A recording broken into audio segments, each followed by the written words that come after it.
ये कहानी ममता की है। बचपन से ही घर में ये एहसास दिलाकर पाला गया कि औरतों को बोलने का हक नहीं है। अरे ममता, जरा जल्दी जल्दी हाथ चलाओ। रोज ऑफिस में देर पहुंचता हूँ तुम्हारे कारण। लेकिन आपका सारा खाना पैक और तैयार भी है। अरे जबान जितनी चलाती हो उतना अगर हाथ चलाती ना तो शायद घर को अच्छे से मैनेज कर पाती। क्या मतलब है? क्या नहीं मिला आपको? मोजे मोजे कौन देगा? ममता भागकर पति को मोजे देती है। वो हर किसी का ख्याल रखती, लेकिन उसके घर में रोज का रोना लगा रहता। अरे माँ, आज स्कूल में टीचर ने मुझे फीस के लिए डांटा। माँ, मुझे अच्छा नहीं लगता कि स्कूल में फीस के पैसों के लिए मुझे कोई भी बात सुनाए। अरे पर बेटा, ये तो पापा करते हैं ना, सारा ऑनलाइन। मुझे तो इसकी जानकारी भी नहीं है। हाँ हाँ, बना लो बच्चों के सामने मुझे बुरा। अरे करता तो मैं ही हूँ, माना, लेकिन मुझे कोई सपना थोड़ी ना आएगा कि बच्चों की फीस जमा करनी है। अरे बताओगी तो तुम ही ना। ममता की अब ये आदत में शुमार हो चुका था। वो हमेशा हर बात के लिए खुद को ही दोषी मानती। एक दिन वो पड़ोस की दोस्त से कहती है, समझ नहीं आता यार, मैं इतनी डम कैसे हो सकती हूँ। बात तो सही भी है ना। अब पति बेचारा नौकरी करे, पैसे कमाए, या फिर ये देखे कि बच्चों की फीस का वक्त है। क्या करूँ यार। पता नहीं, मेरे पति तो सारा काम खुद ही करते हैं। वो तो कहते हैं कि तुम थक जाती होगी, सारा दिन घर बाहर बच्चे। तो अच्छा, ऐसे भी पति होते हैं क्या? अरे क्या बात कर रही है? भाई साहब कभी तुझे किसी बात के लिए सुनाते नहीं? किसने कहा नहीं सुनाते? अरे ये पति चीज ही ऐसी होती है कि बिना पत्नी को सुनाए उन्हें चैन की नींद कहाँ आती है। तो तू भी परेशान रहती होगी कि कैसे, क्या, कब भूल गई। अरे वो तो मुझे बस इस बात के लिए ताना देते हैं कि मैं वक्त पर खाना क्यों नहीं खाती या पार्लर जाकर अपनी साज सज्जा क्यों नहीं करवाती। पड़ोसन बोल ही रही होती है कि ममता के बेटे की आवाज आती है। अरे माँ, क्या हो गया? लग नहीं रहा कि आज आप मुझे पानी भी देगी। अरे कब से खाने के लिए वेट कर रहा हूँ। अरे यार, मैं चलती हूँ। बेटा खाने के लिए वेट कर रहा है, मैंने उसे खाना भी नहीं दिया। अरे 12वीं में पहुंच चुका है तुम्हारा बेटा, उसे बोलो खुद पानी लिया करे। मैंने तो अपने बच्चों को काम करना सिखाया है। अरे यार, खुद की भी तो कोई लाइफ है। माना जब नहीं कर सकते थे तो किया, लेकिन अब इतने बड़े बच्चों की हर बात मानेंगे तो मुश्किल तो अपने को ही होगी। ममता को पड़ोसन की बात में दम तो लगता है, लेकिन करे क्या, आदत भी तो खुद ही ने डाली थी। ममता घर जाती है कि तभी बेटी आ जाती है। माँ, परसों मुझे एक शादी में जाना है। तेरी वो जो लाल वाली साड़ी है ना, उसे दे देना। मैं आज जाकर टेलर को दे दूंगी, वो उस साड़ी से सूट बना देगा। अरे नहीं नहीं तारा, वो मेरी माँ ने मुझे दी थी और उस साड़ी से मेरी काफ़ी भावनाएं जुड़ी हैं। तुमको ना मैं दूसरी साड़ी दे दूंगी। ओके, कोई बात नहीं, लेकिन आज दे ही देना पक्का। तारा माँ की साड़ी से सूट बनवाकर पार्टी में जाती है, लेकिन जब वो पार्टी से लौटती है, क्या है, मैं तो समझ ही नहीं पा रही हूँ।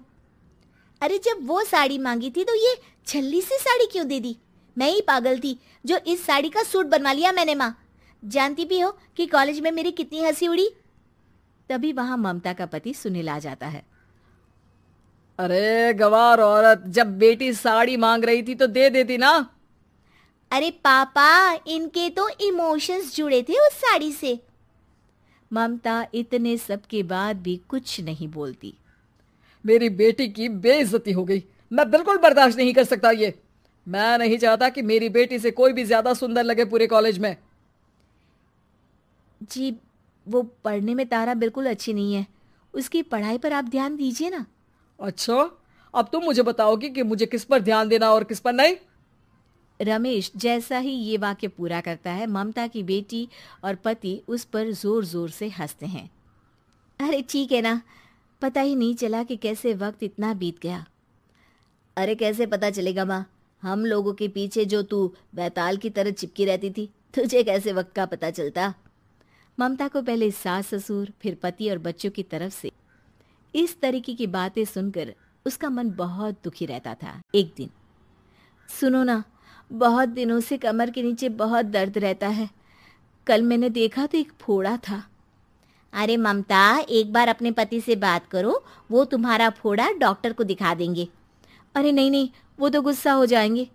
अरे क्यों गुस्सा हो जाएंगे? तुमको दर्द है? हाँ, लेकिन वो यही बोलेंगे कि ऑफिस जाऊं या फिर तुम्हें लेकर डॉक्टर के पास। तो बेटे से ही बात कर ले। अरे वो तो मैं कर लूं, लेकिन फोड़ा है ऐसी जगह कि उसे बताते मुझे शर्म आएगी। लेकिन कुछ ना कुछ तो करना जरूरी है ना, ऐसे कब तक फोड़े के दर्द से तड़पती रहेगी? अब तो सोच रही हूँ कि इनसे बात कर ही लूं, वरना दर्द के मारे कहीं मर ना जाऊं। लेकिन शाम को, ममता, क्या किया तुमने आज? खाने के डिब्बे में कैसा खाना दिया था? दाल खराब हो गई थी। कब की थी? दाल तो मैंने सुबह ही बनाई थी, खराब कैसे हो गई? अच्छा सुनिए ना, मुझे कहना है कि अरे गरम दाल बंद करोगी तो ऐसा ही होगा ना। बेइज्जती हो गई सबके सामने मेरी। ऑफिस वालों ने ऐसा मजाक उड़ाया कि क्या बोलूं। कल से ठीक से खाना देना है तो देना, वरना खाना देना बंद कर देना। बाहर खा लूंगा मैं। ममता, जो पति से अपनी परेशानी बताने वाली थी, वो अब ये सोचने लगती है कि कल से पति को खाने में क्या दे।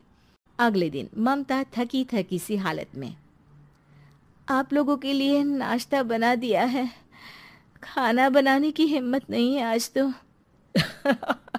रात भर सोकर थक गई है ना, इसीलिए तो खाना नहीं बना सकती।